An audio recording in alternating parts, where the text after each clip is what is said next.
Assalamualaikum warahmatullahi wabarakatuh. Berjumpa lagi di channel Ngulik Horor. Kali ini saya akan membawakan cerita yang berjudul Wisma Suki. Seperti apa selengkapnya cerita ini? Ini dia Ngulik Horor.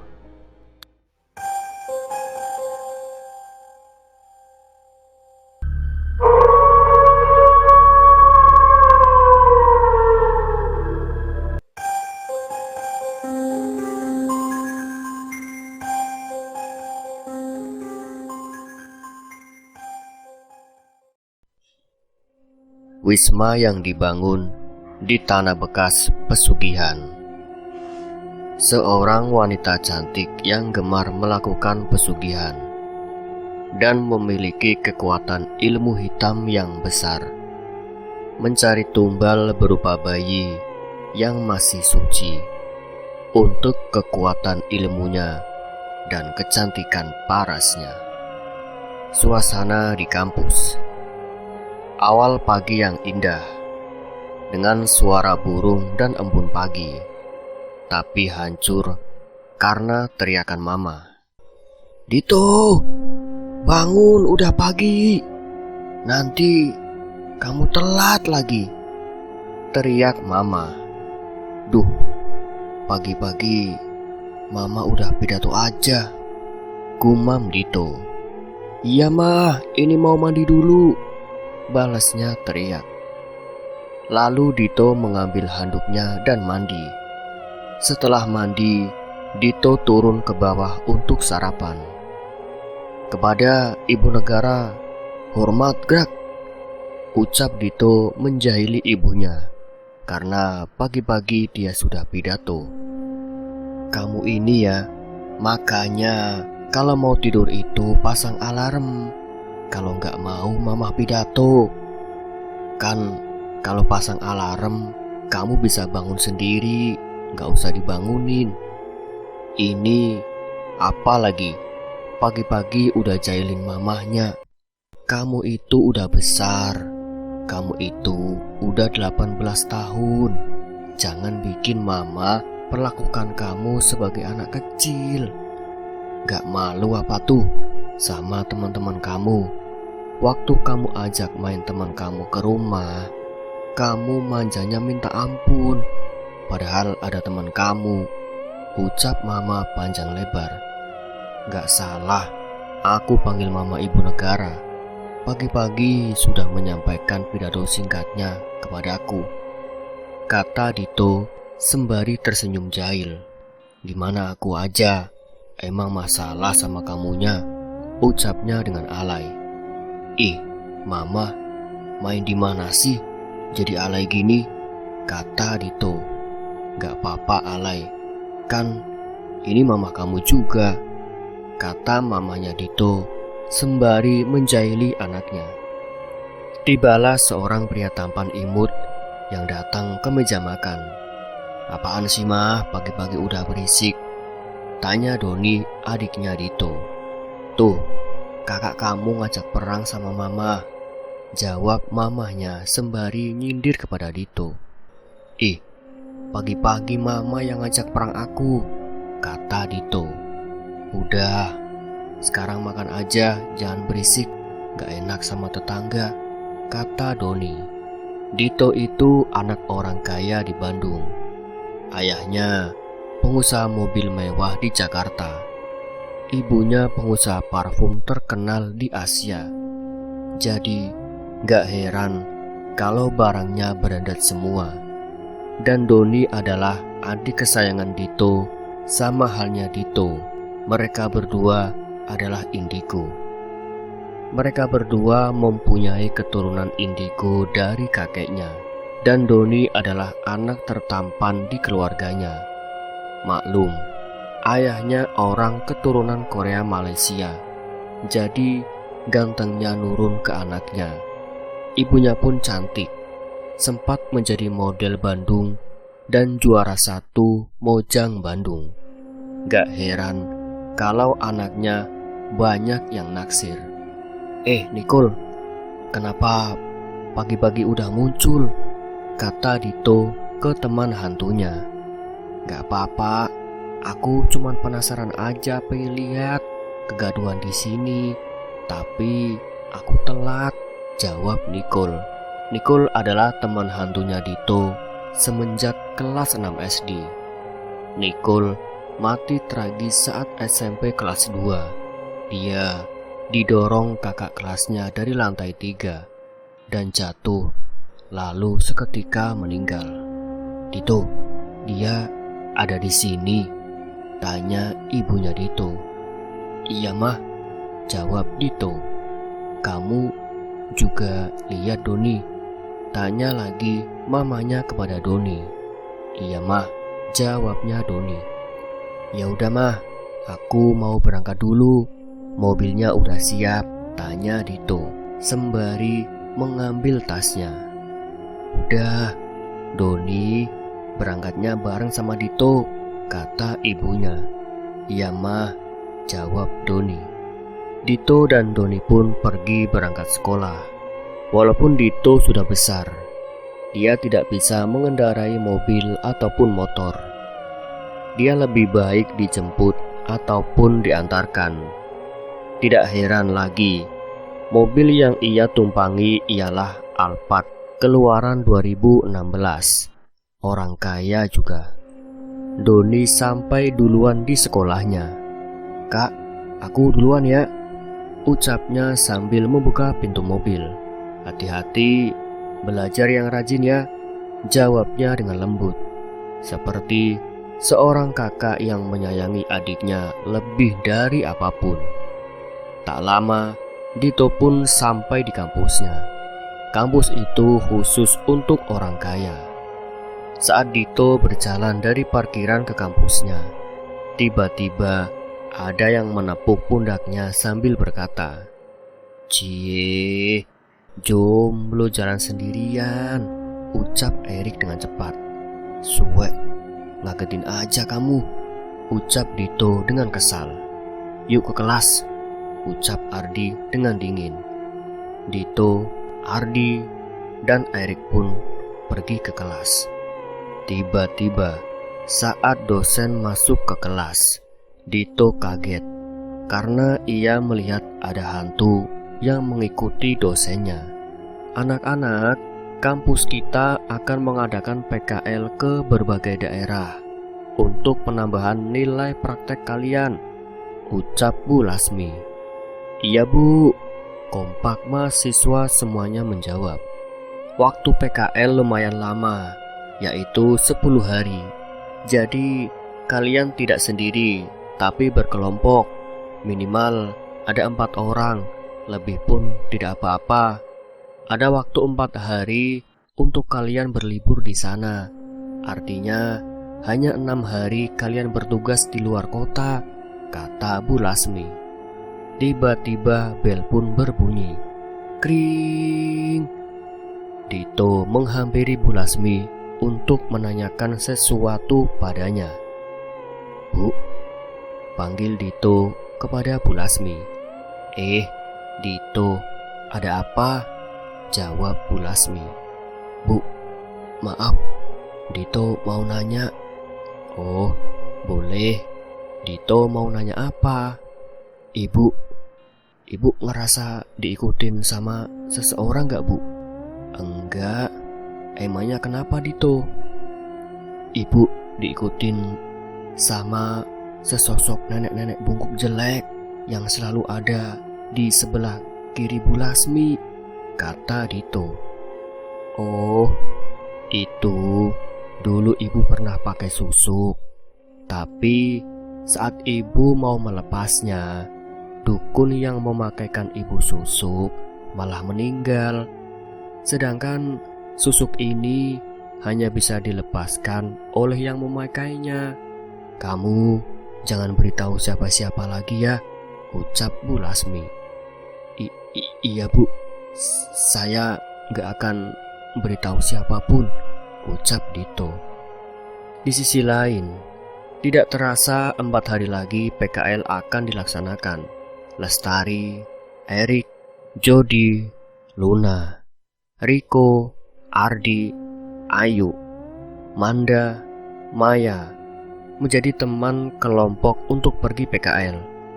Kebetulan kita mendapatkan tugas ke Magelang. Malam ini entah kenapa terasa sepi. Meskipun semua keluarga ada di rumah, tiba-tiba ada pesan di HP Dito. Dito, apaan? Tumben jam segini nge-WA. Biasanya jam segini Anda sibuk sama blog Eric Lover. Ih, apaan sih? Ini kita bakalan ke rumah kamu. Tungguin kita. Siapin makanan yang banyak ya. Iya, ntar aku siapin. Jangan lama-lama, bosen di rumah. Setelah Dito menunggu, akhirnya teman-temannya datang ke rumah. Dito, turun di, ada teman kamu. Teriak mama dari bawah. Iya mah, jawab Dito. Dito pun bergegas turun ke bawah untuk menemui teman-temannya. Hai guys. Gila, lama bener kalian, protes Dito. Jalanan Bandung gak selancar yang kamu kira cuy, cetus Manda. Iya nih, Dito, makanya belajar motor atau mobil coba, biar tahu jalanan Bandung, sindir mamanya ke Dito. Iya mah, nanti aja kalau Dito udah siap, jawab Dito. Mam, Dito masih manja kayak dulu ya? Tanya Luna. Ya, kalau nggak manja bukan Dito namanya, jawab mama Dito. Hahaha, mama ini terlalu jujur ya mah, aduh mama. Ketawa paksa Dito sambil menggerutu ke mamanya. Dito pergi ke dapur untuk menyiapkan makanan untuk menyuguhkan kepada teman-temannya. Nih, dimakan. Awas, jangan makan sama piringnya, ucap Dito. Ya kali dimakan piringnya, emang aku udah lumping, ucap Erik. Nanti di Magelang kita tidur di mana? Tanya Ardi. Di Wisma Suki aja, dekat rumah bibi aku, jawab Lestari. Hah? Wisma Suki? Nama tempat kok gitu ya? Ucap Maya. Dito, itu ada yang manggil. Kayaknya dari kamar kamu deh, ucap Jody. Halo si Jody, orang gak ada yang manggil juga, ucap Manda. Ada kali tuh si Nicole. Bentar ya, aku ke atas dulu, ucap Dito. Dito pun pergi ke atas untuk menemui Nicole di kamarnya. Dito, kamu mau ke Wisma Suki? Tanya Nicole. Iya, emang kenapa Nicole? Dulu aku pernah tinggal di sana dan aku hampir mati di Wisma itu. Kamu jaga diri dan jagain teman-teman kamu di sana. Jangan sekali-kali kamu nyebutin kata bayi, ucap Nicole. Loh, emang kenapa? Kalau sampai kata itu diucapin, bakalan ada sesuatu yang akan terjadi dan akan membuka penghuni rumah ini kembali ke masa lalunya. Dan itu mengancam keselamatan si penyebut kata itu, jelas Nicole. Tapi kenapa kamu bisa sampai di Bandung? Dulu aku sempat menginap di Wisma itu dan terjadi hal-hal aneh selama aku di sana. Jadi aku pindah ke Bandung dan sekolah di Bandung. Meninggal pun di Bandung, jelas Nicole. Oh, gitu ya. Ya udah, aku kasih tahu teman-teman aku dulu ya, ucap Dito sembari pergi ke bawah menghampiri teman-temannya. Dito lalu duduk di kursi. Dia tertawa melihat teman-temannya yang pada somplak. Kata Nicole, nanti kalau kita di sana gak boleh nyebutin kata bayi, ucap Dito. Loh, emang kenapa Dit? Kan bayi itu lucu, imut, cute lagi. Karena di sana ada perempuan yang dulunya melakukan pesugihan. Dia mempunyai dua sisi dalam hidupnya, 5% sisinya yang baik hati dan 95% dirinya yang jahat, dia selalu mencari tumbal bayi untuk dibunuh dan mencari hati dan jantung bayi itu, lalu diminum darahnya langsung dari organ itu. Jelas Lestari. Serem amat ya. Terus gimana lagi? Ucap Riko. Dia mati karena tidak bisa menemukan tumbal lagi setelah tumbal satu anaknya dan 5.000 tumbal lainnya. Dan istananya hancur. Setelah itu dibikin wisma mewah, tapi arwah perempuan itu menghantui para penghuni wisma dan membunuh setiap bayi yang ada di wisma itu, dan membunuh perempuan yang ia rayu untuk melakukan pesugihan padanya. Jelas Lestari. Bahaya banget, takut Maya. Makanya kenapa banyak orang tua yang selalu ingetin keluarganya jangan sompral tuh kayak gini, ucap Jody.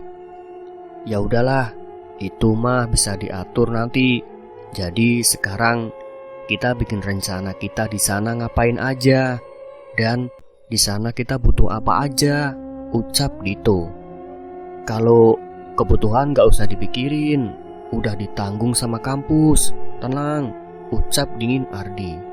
Lagian kalian itu ribet terus, ucap Luna. Luna cantik, imut, kita gak riweh, kita cuman takut aja, ucap Ayu. Ya gak tahu ya, aku kan cuman ngomen, ucap Luna. Setelah lama mereka berbincang, hari mulai larut malam.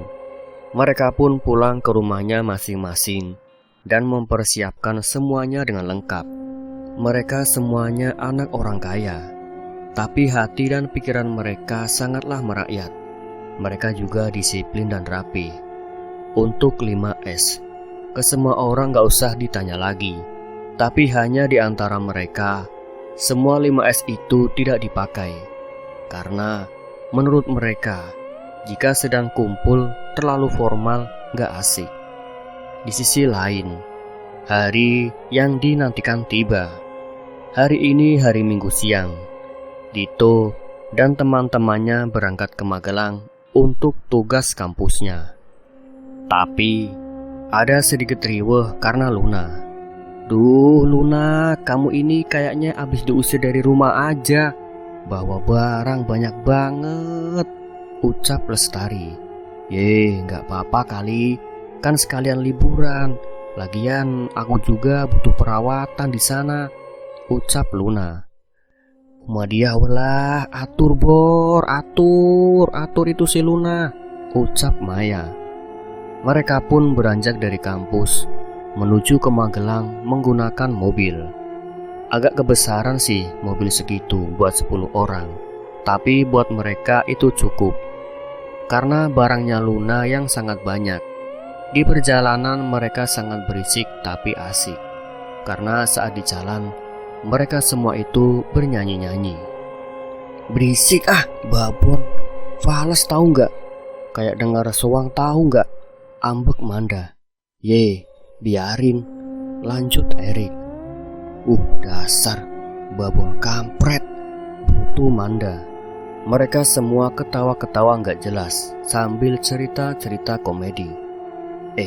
Tahu nggak kenapa meskipun gerimis orang tetap maksain aktivitas di luar ruangan? Ayo coba tebak, colotehan si Ayu.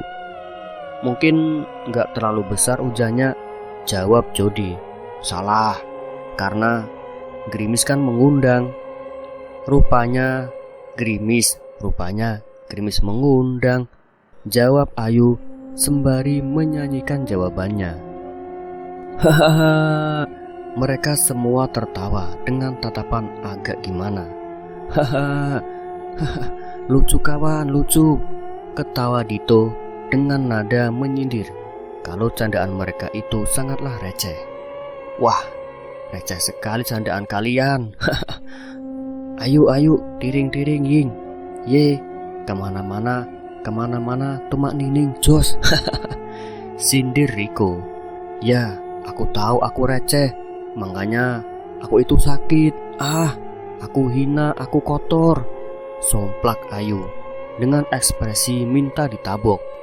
Lama semuanya bercanda-canda, mereka pun akhirnya tertidur. Tapi Dito tiba-tiba teriak, "Jangan! Jangan, kembalikan bayi itu. Bayi itu tidak bersalah, jangan! Jangan!" Teriak Dito, dan semuanya terbangun dari tidurnya. Dito! Dito, kamu kenapa?" tanya Ardi. Aku tadi mimpi ada wanita cantik, tapi dia ngebunuh bayi, lalu diambil jantungnya dan diminum darahnya. Kasihan banget, ucap Dito sembari nangis dan panik. "Ya udah, itu kan cuma mimpi." Ardi memeluk Dito dan menenangkannya. Mereka bukan homo, tapi Ardi adalah kakaknya Dito, bukan kakak kandung. Tapi di saat Dito butuh teman, dan yang setia itu adalah Ardi. Ardi dan Dito hanya terpaut 3 tahun saja. Bukan berarti Ardi mahasiswa abadi. Setelah lulus SMA, Ardi libur selama 3 tahun. Lalu setelah itu, ia memutuskan untuk kuliah dan satu angkatan dengan Dito dan teman-temannya itu. Setelah menghabiskan waktu yang cukup lama di perjalanan, akhirnya mereka sampai di Wisma Sugih. Mereka disambut oleh 5 pembantu dan tukang kebun. Salah satu pembantu itu bernama Mbak Leni. Kalian sudah datang. Mari Mbak antar kalian lihat-lihat wisma ini," sambutannya sekaligus ajakan dari Mbak Leni. Mbak Leni," ucap Lestari. "Lestari, apa kabar? Mbak kangen banget sama kamu. Kamu udah tahu kan kalau di wisma ini tangannya nggak boleh apa-apa," ucap Mbak Leni. "Iya Mbak," jawab Lestari. "Ya sudah, mari Mbak ajak kalian keliling wisma ini," ajak Mbak Leni. Mereka pun mengikuti ajakan Mbak Leni. Jody dan Dito mengobrol sembari berjalan mengikuti Mbak Leni. "Dito, aku ngerasa ada yang aneh di wisma ini," ucap Jody. "Bukan aneh lagi, udah horor. Kan waktu itu aku udah bilang kalau di sini itu ada hantunya," ucap Dito dengan santai. "Oh iya, tapi kok kamu santai gitu ya?" tanya Jody. "Daripada riweh buat onar, ntar malah ganggu hantu yang di sini lagi," ucap Dito. Mereka pun melanjutkan perjalanan berkeliling di wisma itu. Tidak ada kejanggalan saat berkeliling.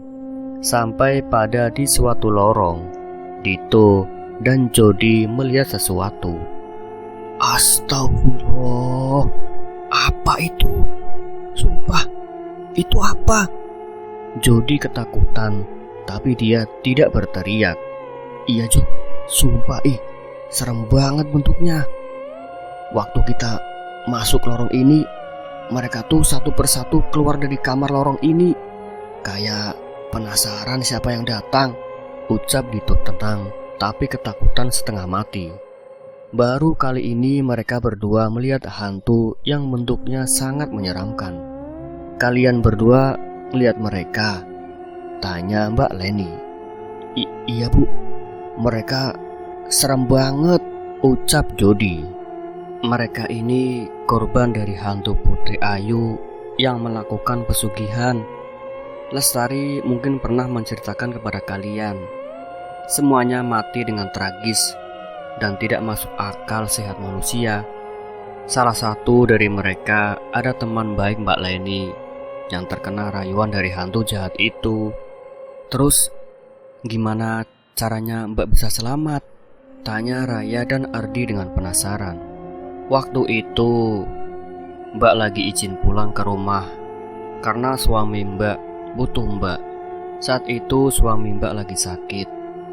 Karena suami Mbak sakitnya makin parah, jadinya Mbak izin buat gak masuk kerja hari itu. Malam, tepat jam 9, teman Mbak mati dengan mata kanan penuh darah. dan mata kiri copot dari tempatnya, dan mulutnya sobek. Pecahan guci memotong tubuh bagian atas dengan bawahnya. Mbak sempat melaporkan ke polisi, tapi polisi sangka ini itu pembunuhan, tapi tidak ditemukan ciri-ciri pembunuhnya yang sebenarnya, alias pembunuhan yang dilakukan oleh manusia. 7 hari setelah kejadian itu, suami Mbak akhirnya meninggal karena serangan jantung. Cerita Mbak Leni kepada mereka. Oh, gitu ya Mbak. Tapi kita nggak tidur di lorong ini kan Mbak? Tanya Ardi. Enggak, kalian bakal tidur di lorong yang aman dari gangguan makhluk halus yang ada di Wisma ini. Tapi saat kalian keluar dari lorong itu, katanya dari gangguan makhluk halus tidak berlaku. Tapi tenang, kalian hanya dinamakan untuk berkenalan atau mereka penasaran, dan kalian tidak akan diganggu hantu jahat itu selagi kalian tidak menyebutkan kata terlarang itu. Jelas Mbak Leni. Oh, alhamdulillah, ucap syukur Ardi. Ngomong-ngomong, kapan ya Mbak kita beranjak dari sini? Aku mulai takut ini Mbak, ucap Luna ketakutan. Ya sudah, ayo kita ke lorong kamar kalian saja. Mbak Leni mengajak mereka ke kamarnya masing-masing. Satu kamar itu 5 orang. Tidak sempit, malahan luas sekali, karena wisma itu sangat luas dan satu kamar itu bisa muat sampai 8 orang. Hanya 2 kamar saja yang mereka tempati. Satu kamar untuk perempuan dan satu kamar untuk laki-laki. Kalau kalian ada apa-apa, kalian bisa telepon Mbak pakai telepon Wisma, atau kalian bisa langsung panggil Mbak, karena Mbak akan tidur di lorong ini buat jagain kalian. Tidak hanya Mbak, pembantu, dan yang lainnya pun akan menjaga kalian di sini. Dan jangan sampai kalian ke bagian Wisma yang ada di samping kanan kiri dan belakang tanpa pendamping dari pekerja di sini ya. Jelas Mbak Leni. Oh, gitu ya Mbak. Ya udah Mbak, makasih banyak, ucap Mbak Leni. Mbak Leni meninggalkan mereka dan melanjutkan pekerjaannya di Wisma. Mereka pun masuk ke kamarnya masing-masing dan membereskan semua barang yang mereka bawa. Yang paling ribet pastinya Luna, karena Luna membawa 3 koper. 1 koper isinya baju, 1 koper perlengkapan dan alat perawatannya, 1 koper lagi isinya selimut dan boneka kesayangannya. Malam pun tiba. Dito duduk di jendela dengan menatap indahnya lampu perkotaan Magelang di malam itu. Ardi sedang memainkan tabnya. Jody sedang membaca komik favoritnya. Dan Erik sedang mendengarkan musik sembari memainkan gitar yang dimainkannya. Dan Rico asik memantau Instagramnya. Saat Dito sedang melihat-lihat, Dito melihat ke taman dan dia melihat seorang lelaki yang berdiri di taman. Ia kira itu adalah tukang kebun. Tapi semua pekerja di Wisma ini sedang mengobrol dengan Mbak Leni. Dia terus memperhatikan orang itu sampai ia memanggil Jody untuk meyakinkan bahwa di taman itu ada seseorang. Jody, sini Jod. Apaan sih? Tanya Jody. Lihat itu siapa? Ucap Jody. Apaan sih? Aku kepo. Tuh lihat, di bawah ada orang ya. Malam-malam begini berani banget tuh orang berdiri sendiri tanpa gerak di taman, ucap Dito. Mana gak ada orang juga. Kamu gak lihat? Tanya Jody. Enggak, emang gak ada siapa-siapa kok, ucap Ardi. Dito berarti itu hantu Dit, ucap Jody. Tapi dia kok cowok ya, bukan cewek. Kan katanya korbannya cewek, ucap Dito. Kalian gak serem apa sih lihat hantu? Kemudian Ardi meninggalkan mereka berdua.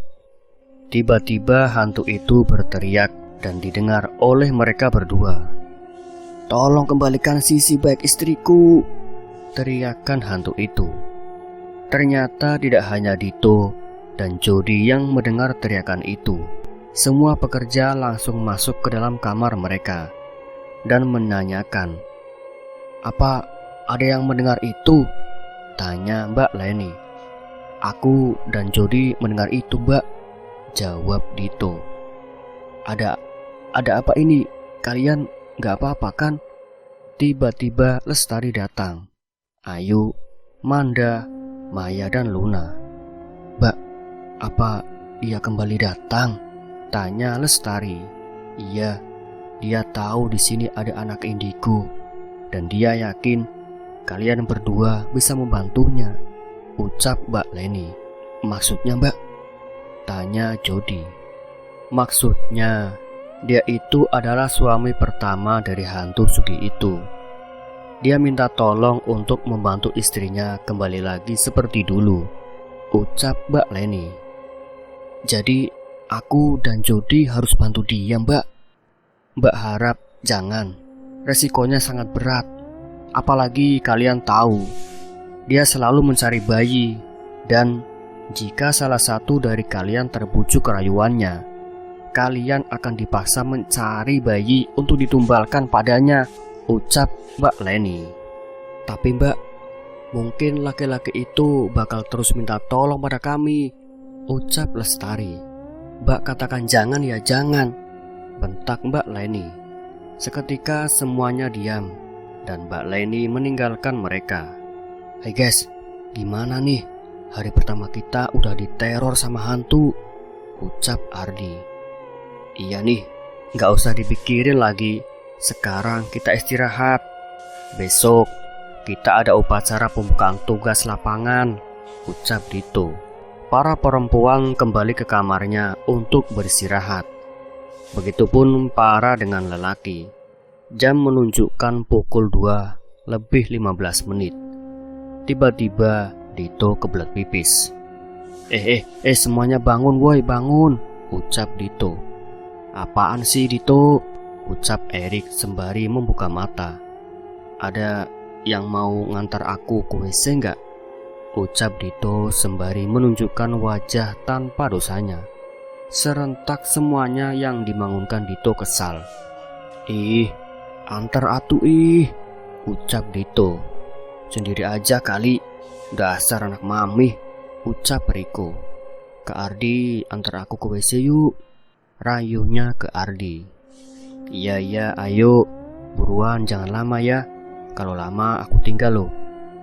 Ardi tidak bisa menolak saat melihat wajah melasnya Dito yang cute dan memutuskan untuk mengantarnya ke WC. Dito dan Ardi pergi ke WC. Artinya, dia meninggalkan lorong aman itu. Dan mau gak mau, dia diganggu oleh hantu-hantu nakal di sana. "Tunggu di sini, jangan ikut masuk," ucap Dito. Siapa juga yang mau ikut masuk? Jangan lama," ucap Ardi. Setelah selesai, saat mereka meninggalkan WC, Dito melihat sesosok laki-laki paruh baya yang lusuh memakai baju kuno Jawa dan mengatakan, "Sampean kene nggawa pangan ora?" ucap hantu laki-laki itu. "Maaf Pak, saya nggak ngerti apa yang Bapak bicarakan," ucap Dito. "Dito, kamu ngomong sama siapa?" ucap Ardi. "Itu bapak-bapak di depan aku," ucap Dito.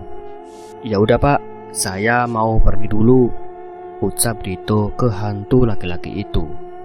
Mereka akhirnya meninggalkan hantu itu. Dan tanpa rasa takut, mereka kembali ke kamar dan meneruskan tidurnya. Saat akan berbelok ke lorong kamar, mereka melihat perempuan seperti ibu-ibu dengan rambut yang lusuh dan kusut. "Ah!" teriak mereka berdua. "Hei, jangan berisik," ucap hantu itu. Dan saat didekati, ternyata itu adalah Mbak Leni. "Mbak ngagetin aja. Mau kemana Mbak malam-malam begini?" Tanya Ardi. Mbak, mau pergi ke pasar buat nyari bahan makanan segar buat kalian. Kalian lagi ngapain di sini? Tanya Mbak Leni. Kami dari WC, Mbak, ucap Dito. Oh, dari WC, ucap Mbak Leni. Tapi Mbak, tadi waktu aku mau kesini, aku ngeliat bapak-bapak yang ngomong Jawa. Aku nggak ngerti, Mbak, ucap Dito. Oh, dia nanya, sampean kirim gawa pangan ora?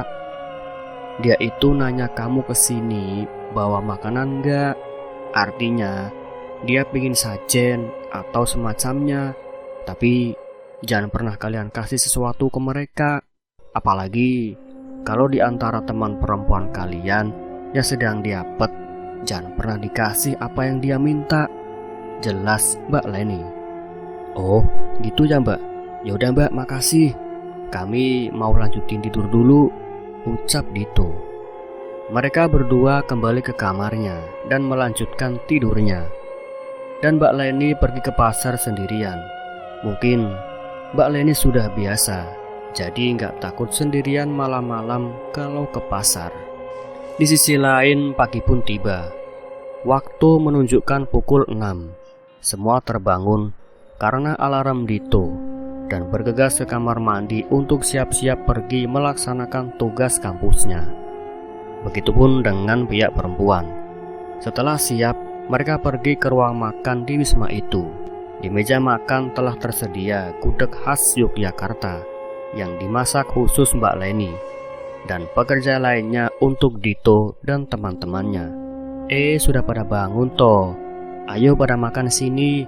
Mbak udah siapin makanan buat kalian, ucap Mbak Leni. Makasih banyak Mbak, ucap Dito dan yang lainnya. Mereka pun makan dengan nikmat. Kalian semuanya suka jus mangga kan? Tanya Mbak Leni. Iya Mbak, suka banget. Nih, buatin jus mangga buat kalian, ucap Mbak Leni sembari menyodorkan jus buatannya ke Dito dan teman-temannya. Wah, Mbak Leni baik banget, ucap Maya. Setelah makan, mereka berpamitan untuk langsung pergi ke tempat mereka bertugas. Acara demi acara mereka ikuti dengan baik. Sampai pada akhirnya, mereka pulang ke Wisma karena tugasnya di hari pertama telah selesai. Saat sedang dalam perjalanan, mereka hampir menabrak nenek-nenek yang membawa sapu lidi. Sontak semuanya kaget dan keluar dari mobil yang mereka tumpangi untuk melihat keadaan si nenek itu. Sekaligus mereka memohon maaf kepada nenek itu. Teriak si Ayu. Bencana iya mah. Guys, iya mah bencana. Ayo kita lihat, ucap Riko. Nenek nggak apa-apa, ucap Lestari sembari memegang si nenek. Maaf ya Nek, sopir kami nggak sengaja. Maaf Nek, ucap Maya. Iya Nek, maaf ya Nek, ucap Jody. Nenek nggak apa-apa kok. Nenek yang harusnya minta maaf karena nenek nggak lihat kanan kiri dulu, ucap lembut nenek itu. Nenek mau diantar kami. Nenek mau kemana? Rumah nenek di mana? Tawar Manda. Makasih, nenek bisa sendiri. Nenek cuma ngingetin sama kalian, hati-hati di Wisma itu. Jika kalian ingin membantu suaminya, kalian harus siap mental. Dan jika tidak ingin, jangan sekali-kali kalian mengatakan kata bayi yang terlarang di Wisma itu. Jelas nenek itu. Nenek kok tahu sih kita nginep di Wisma itu? Dan kenapa nenek bilang begitu? Tanya Ayu. Nenek tahu dari aura kalian. Dan kenapa nenek bilang begitu?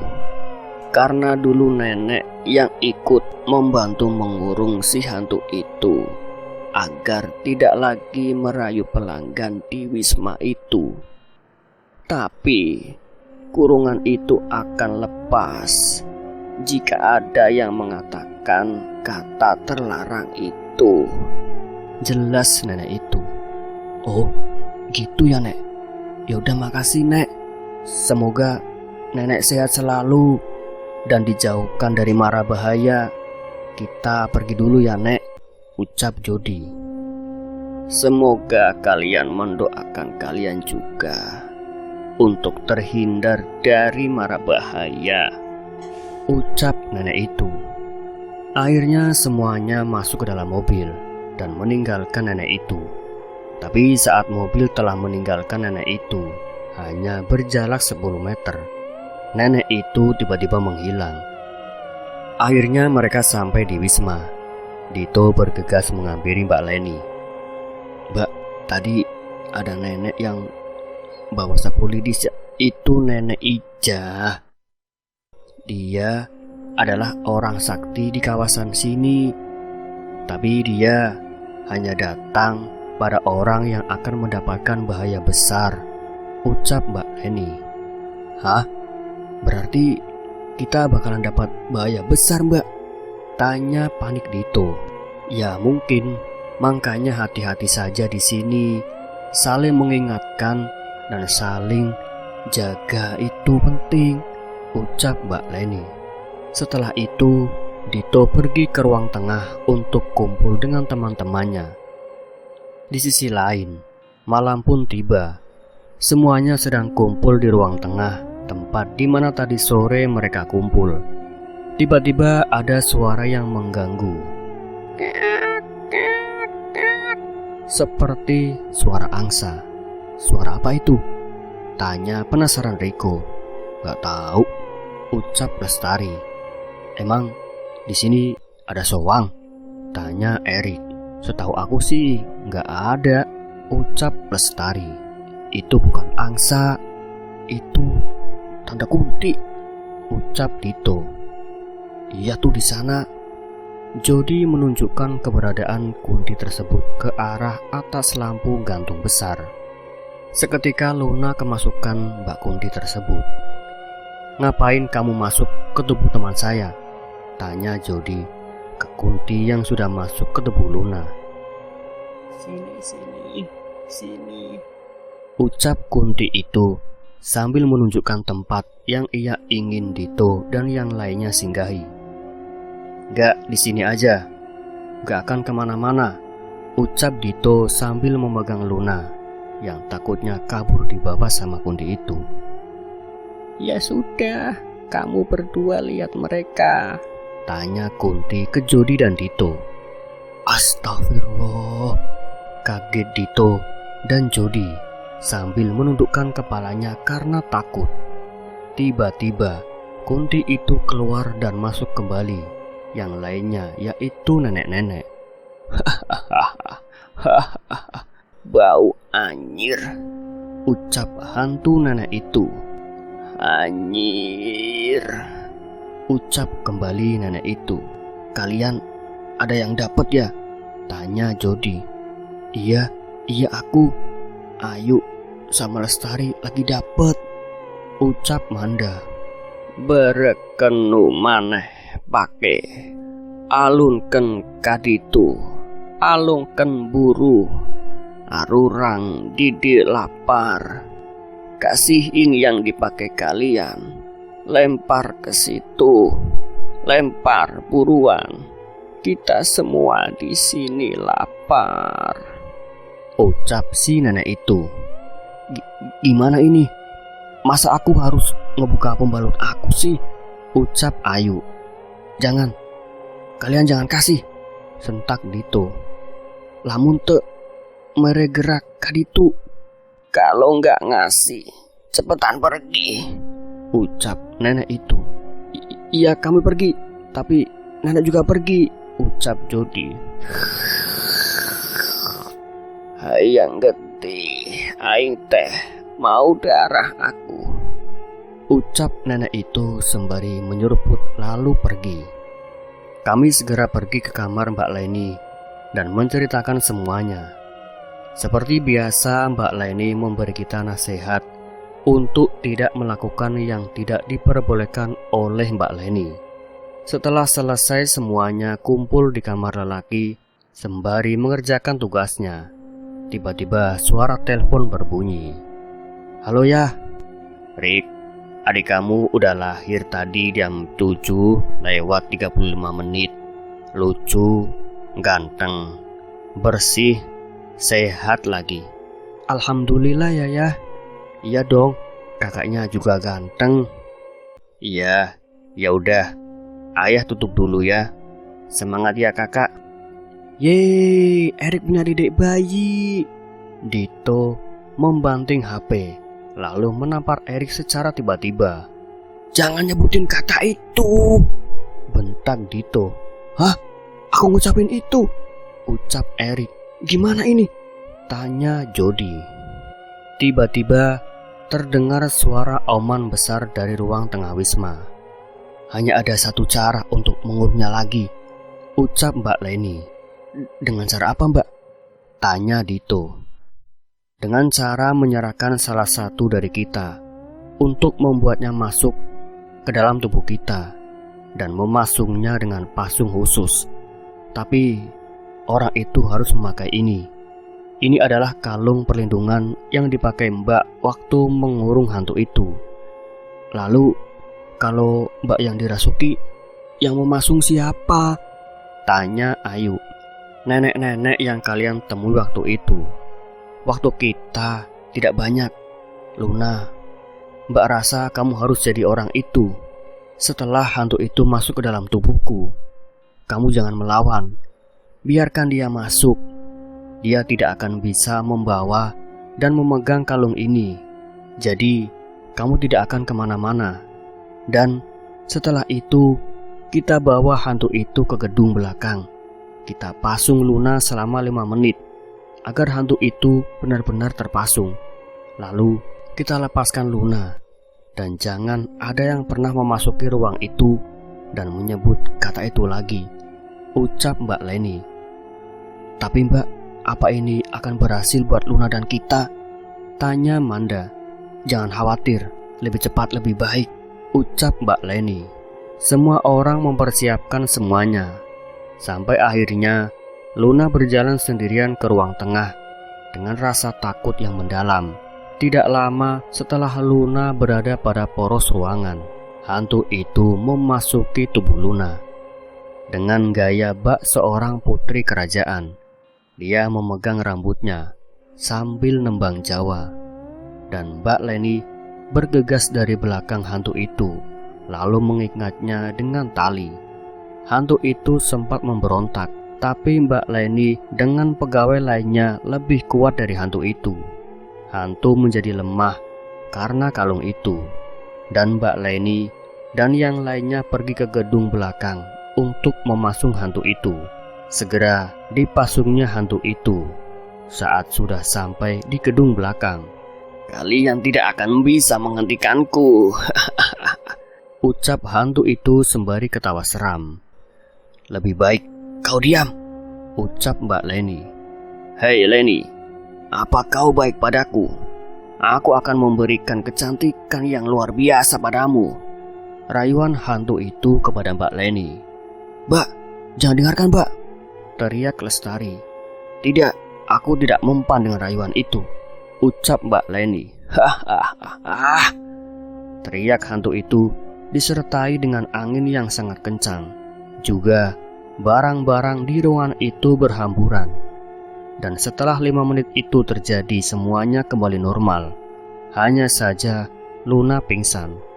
Ayo bantu Mbak melepaskan Luna, ucap Mbak Leni. Luna pun dilepaskan dari pasungan itu dan segera menutup kembali pasungan itu. Ayo, bawa Luna ke kamarnya, dan kalian harus istirahat. Dan kalian jangan sebut nama itu lagi, dan jangan pernah membuka pasungan itu. Camkan itu baik-baik, jelas Mbak Leni. Malam semakin berlalu, semuanya istirahat dengan nyenyak. Mungkin karena kecapean saat menghadapi hantu itu. Di sisi lain, pagi pun telah tiba. Semuanya sedang kumpul di ruang makan. Saat sedang makan, mereka mendapatkan tamu. "Tunggu, Mbak, bukain pintu dulu," ucap Mbak Leni. Nggak usah Mbak, biar aku aja," ucap Ardi.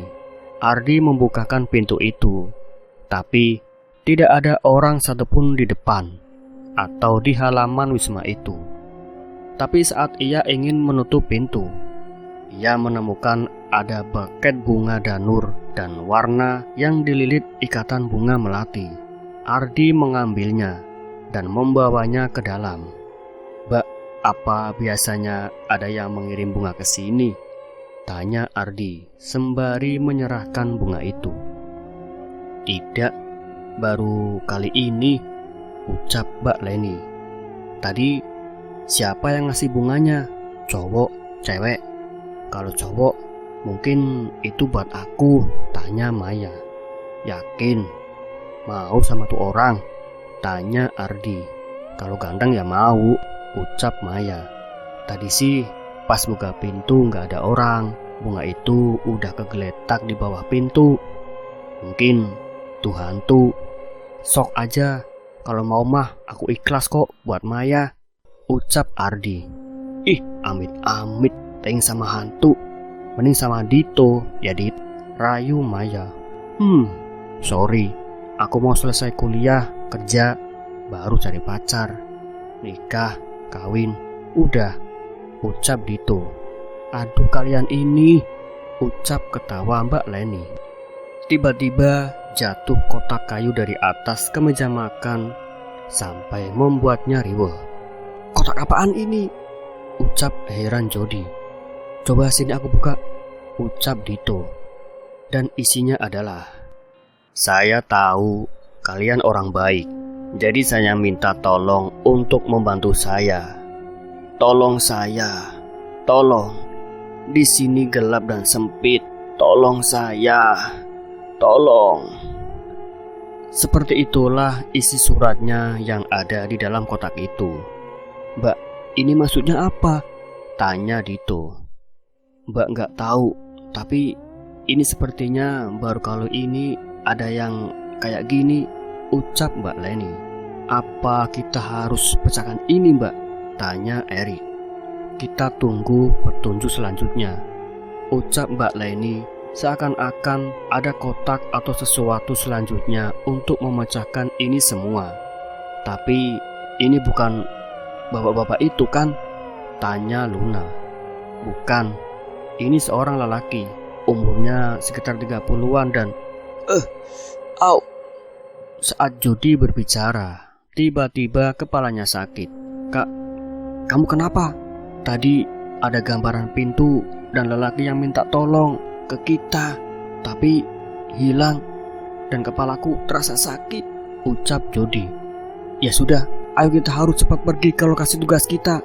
Ntar dimarahin lagi," cerewet Ayu. Mereka pun pergi ke lokasi tugas mereka. Akan tetapi saat di sana ada sesuatu yang mereka takut dan kaget. Sesuatu itu adalah 2 orang tewas mengenaskan di tempat mereka tugas. Tidak tahu kenapa dan apa yang terjadi. Almarhum sudah tergeletak di tanah dengan darah yang masih mengalir dari dalam tubuhnya. Anehnya saat polisi memeriksa, tidak ada sidik jari siapapun dari barang yang ditemukan di lokasi. Dan anehnya, almarhum meninggal 11 jam yang lalu. Artinya sekitar jam 10-an, tapi darahnya tetap mengalir. 2 orang meninggal semuanya adalah laki-laki. Ada satu kejanggalan juga dalam kasus ini.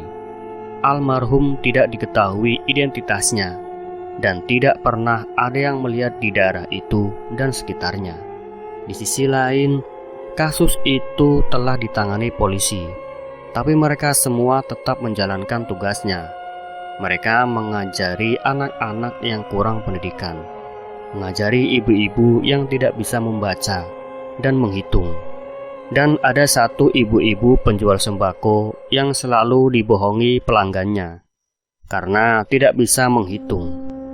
Saat mereka menjalankan tugas, tiba-tiba kepala Dito pusing berat dan penglihatannya agak kabur.